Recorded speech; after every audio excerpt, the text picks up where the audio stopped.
여러분 반갑습니다. 시촌입니다. 제가 지난 영상에서는 이런저런 조건 아무리 따져도 내 마음에 드는 게 제일 중요하다 이런 말씀을 드렸는데요. 그런데 시골집에 살 때는 이런저런 조건을 하나씩 다 따져보는 게 굉장히 중요합니다. 오늘은 이 집을 살펴볼 건데 이 집을 몇 년 전에 낙찰받은 도시 사람이 있어요. 2023년 8월 달에 낙찰을 받았습니다. 그런데 아마 이 집에 들어가 보지도 못했을 겁니다. 그리고 제가 보니까 이런 경매 물건에 투자하라고 가르치는 경매 학원들이 있어요. 그런 이유로 도시에 있는 사람이 이 산골에 있는 전원주택을 낙찰받았던 건지는 모르겠지만 아무튼 지금 원금도 못 건지게 생겼습니다. 어떤 내용인지 현장 간단하게 살펴보고 꼼꼼하게 분석해 보도록 하겠습니다. 현장에 도착했습니다. 여기는 강원도 정선입니다. 정선에서도 상당히 깊은 열양면이에요. 열양면은 아우라지라는 지명으로 유명한 곳인데 저도 강원도 산골에 살지만 여기는 진짜 더 오지 중에 오지입니다. 그리고 이 경매 물건이 있는 마을은 그 오지 마을의 중심에서도 한참 저 끝에 있는 마을이에요. 제가 이 길로 차를 타고 들어오면서 자연은 참 좋겠지 그런 기대를 가지고 들어왔어요. 그런데 경매 물건 바로 옆인데 이렇게 돌을 엄청나게 쌓아놨더라고요. 저기 산 위에 있는 포크레인을 보시면은 이 높이가 가늠이 될 거예요. 이게 같은 자리 작년 2024년 6월 사진입니다. 작년만 해도 이런 돌산이 없었는데 제가 얼마 전에 가보니까 이렇게 돌을 엄청나게 쌓아놨더라고요. 이게 도대체 뭘까요? 경매 물건에서 이렇게 우측으로 바깥쪽으로 나오자마자 바로 붙어 있습니다. 저는 이걸 딱 보고 이거 마을 분위기가 갑자기 왜 이래? 별로 안 좋은데? 이런 생각이 들었습니다. 도대체 이게 뭘까? 궁금해서 검색을 해봤어요. 찾아보니까 정선군 지방도 415호선 신월 열양 도로 확포장 공사. 여기 보니까 정선읍 신월리에서 열양면 고양리까지 여기 고양리가 현재 경매 물건이 있는 곳입니다. 터널을 포함해서 8km 개설된다. 이게 2019년 기사고 2025년이 완공 목표다 라고 쓰여 있습니다. 위치도를 보면은 여기 정선읍 시내에서 요 남쪽에서 북쪽으로 요 빨간색 길로 쭉 올라가서 열양면 고양리에 종점이 있다는 거죠. 경매 물건이 딱 이쯤에 있습니다. 거의 종점 부근에 있어요. 저는 여기 경매 물건에 갈 때 요 빨간색 길은 아직 없으니까 이런 식으로 삥 돌아가서 한참 들어갔기 때문에 여기 완전 오지네 그런 생각을 하면서 갔다는 거죠. 근데 만약에 이 도로가 개설이 된다면 정선읍에서 이렇게 빠르게 진입할 수 있으니까 교통은 훨씬 더 나아지긴 하겠네요. 호재네요, 호재. 야, 길이 뚫리니까 시초나 그럼 이거 낙찰 잘 받은 거 아니야? 이렇게 물어보실 수 있는데 저는 잘 모르겠습니다. 아무튼 이렇게 돌을 쌓아놓은 거 보니까 이쪽에 터널이 만들어지고 도로가 이렇게 생길 것 같아요. 경매 물건은 이 안쪽에 있습니다. 로드뷰를 보면 작년만 해도 돌산이 없었는데 여기다 돌산을 쌓았고 여기 돌산이 있는 곳에서 딱 들어가면은 요 길로 들어가서 바로 여기 나무 때문에 안 보이지만 바로 옆에 여기에 경매 물건이 있는 겁니다. 결국에는 이 경매 물건 뒤로 터널이 뚫려서 이쪽으로 길이 쭉 생기게 된다는 그런 내용입니다. 집을 좀 보겠습니다. 마을 길은 그래도 깔끔하게 포장이 되어 있고 이게 경매 물건이에요. 지금 보면은 토지의 경계가 대략적으로 딱 봐도 보입니다. 자, 정면에서 바라본 모습. 앞에 나무를 좀 심어놨고 큰 나무도 있고 마당에는 잔디. 집은 좀 연식이 있어 보이죠. 여기 뒤에 저온 저장 창고가 보입니다. 집 뒤로 산이 보이고 산 뒤로 넘어가는 해가 보이는 거 보니까 이쪽이 서쪽이고 이 집이 바라보는 방향은 동향입니다. 동향집. 살짝 더 옆에서 보면은 여기 주차장이 있고 여기 하우스 같은 게 있습니다.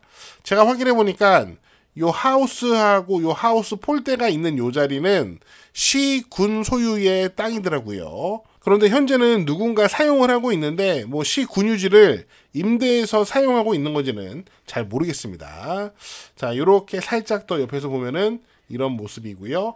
요 앞쪽으로는 이렇게 하천이 흐르고 있습니다. 산이 참 아름답고요. 이거는 봄의 모습이고 여름에는 이런 모습입니다.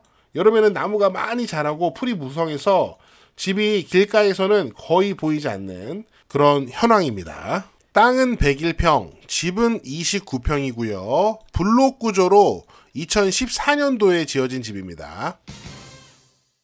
스토리를 파악하기 위해서 등기를 좀 보겠습니다. 등기를 보니까 2018년도에 이 집이 협의 분할에 의한 상속으로 한 사람에게 단독으로 상속이 됩니다. 상속인들끼리 협의를 한 거죠. 그래서 이렇게 소유자가 단독으로 상속을 받게 됩니다. 그런데 시간이 한참 지나고 2022년 6월 9일 사회행위 취소로 소유권 일부가, 즉 5분의 1이 요 지분이 이전이 돼요. 자, 편의상 이분을 A라고 하겠습니다. A는 결국 지분을 5분의 1을 갖게 됐고, 그럼 이분은 원래 전체 갖고 있다가 5분의 4를 갖게 되신 거죠. 5분의 1을 이전해 줬으니까. 이렇게 사회행위 취소로 소유권이 5분의 1이 이전된 거 보니까 요 A는 예전에 2018년도에 상속의 원인이 발생했을 때 가정법원에 상속 포기 신청은 안 한 것 같아요. 왜냐면은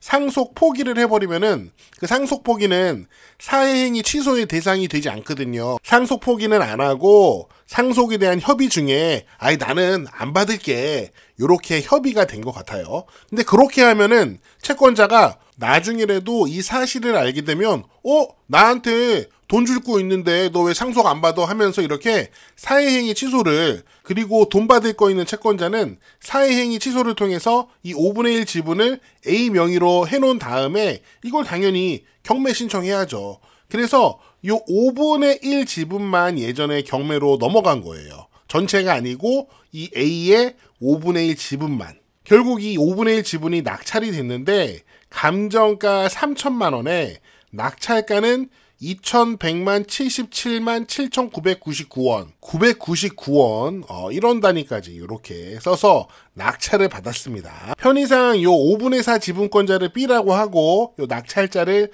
C라고 부르겠습니다. 이 낙찰자 C는 결국 이 시골집에다가 5분의 1 지분 경매 투자를 한 거예요. 보통 지분 경매 투자를 할 때는 이런 전략을 가지고 하죠.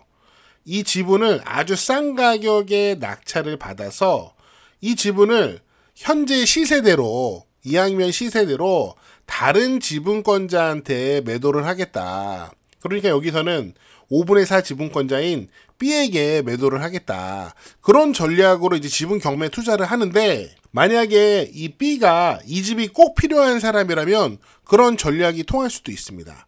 그런데 요 등기를 보면은 요 B는 경기도 도시에 사는 분이에요. 이 집이 꼭 필요할까요? 저는 그렇게 생각 안 하는데요. 아마도 C는 낙찰을 받은 다음에 이 B와 나머지 지분권자, 5분의 4 지분권자인 B와 가격 협의를 했겠죠. 이게 잘 됐을까요? 잘 안 됐습니다. 그래서 여기 보시면 현재 이게 공유물 분할을 위한 경매로 현재 경매에 나와 있는 거예요. 경매를 신청한 사람은 5분의 1 지분을 낙찰받았던 C예요. C가 B와 협상이 안 되니까 결국 이렇게 경매를 통해서 분할을 하기 위해서 경매 신청을 한 상황입니다. 앞에서 살펴봤지만 C가 낙찰받은 금액이 2,170만 원 정도 됐잖아요. 거의 2,200만 원. 그러면 뭐 임장하고 경매법원 가고 그런 비용까지 다 치면은 뭐 2,200만 원 넘어갈 겁니다. 자, 2천만 원이라고 할게요. 5분의 1 지분이니까 2천만 원 받기 위해서는 이 집이 최소 1억 원에 낙찰이 돼야 됩니다. 1억 원에 낙찰돼야지 5분의 1 2천만 원 받을 거 아니에요. 현재 경매 개요를 보시면요. 사건 번호 확인하시고 감정가가 약 1억 4천만 원인데 한 번 유찰돼서 현재 가격이 1억 정도 됩니다. 근데 이 집이 굉장히 오지라는 점, 물론 앞으로 도로가 개설이 될 거예요. 정선읍에서 터널 뚫고 이제 집 뒤로 지나가는 도로가 개설이 될 건데, 뭐 그거를 고려하더라도 지금 현재 다음 매각기일에서 낙찰된다는 보장도 없고, 더 떨어지면은 뭐 더 떨어질 수도 있는 상황입니다. 그 다음 임차인 권리 분석해 볼게요. 말소 기준 권리가 2024년 4월 25일인데 여기 전입되어 있는 분은 2015년에 전입을 했습니다. 날짜상 대항력이 있는데 이 임차인이 우리가 앞서 살펴봤던 A씨입니다. 여러분 A씨 기억나시죠? 그러니까 A씨가 여기 쭉 살았던 사람이에요. 그리고 기존의 소유자이기도 했고 5분의 1 지분 소유자이기도 했고, 과연 임차인일까요? 저는 임차인일 가능성은 굉장히 낮다고 생각합니다. 물론 이 집이 결국이 낙찰이 되긴 할 거예요. 그런데 예전에 C가 5분의 1 지분을 낙찰받았던 그 원금을 회복할 수 있을지는 미지수입니다. 그리고 혹시 이 집에 관심 있는 분들은 좀 확인하실 게 있고, 또 겸해서 제가 재밌는 거 하나 발견했는데, 지금 경매 토지를 보십시오. 경매 토지가 미쓰고 부동산에서 보면은 이 국공유지와 접해 있지 않습니다. 자, 그러니까 요 경매 토지와 요 그 사이에, 국공유지 사이에 다른 땅이 있죠. 그러니까 일부 맹지입니다. 자, 그런데 제가 확인해 보니까 또 완전 맹지는 아니에요. 왜 그러냐면은 이 땅을, 제가 요 땅을 확인해 보니까 토지대장을 보겠습니다. 이 토지대장의 공유지 연명부를 보니까 소유자가 둘이에요. 5분의 1, 5분의 4 돼 있잖아요. 요 5분의 1은 당연히 낙찰자 C, 그 사람의 지분입니다.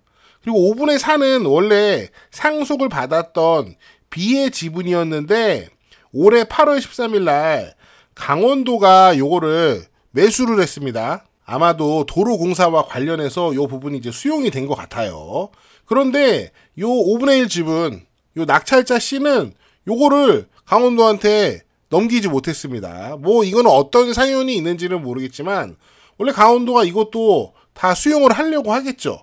근데 요거를 못 넘겼어요. 이 땅이 맹지처럼 보여도 현재 이 앞에 땅을 강원도가 5분의 4 가지고 있기 때문에 뭐 거의 국공유지나 다름없죠. 앞으로 다 이 앞에 땅은 수용이 될 것 같습니다. 그래서 현재는 맹지지만 뭐 이용하는 데는 문제가 없을 것 같다라는 생각이 들고요. 네, 제가 준비한 내용은 여기까지입니다. 여러분 어떻게 보셨는지 여러분의 다양한 의견을 댓글로 남겨주시고요. 저는 다음 영상에서 더 재미있고 유익한 내용으로 돌아오겠습니다. 여러분, 시촌 어게인!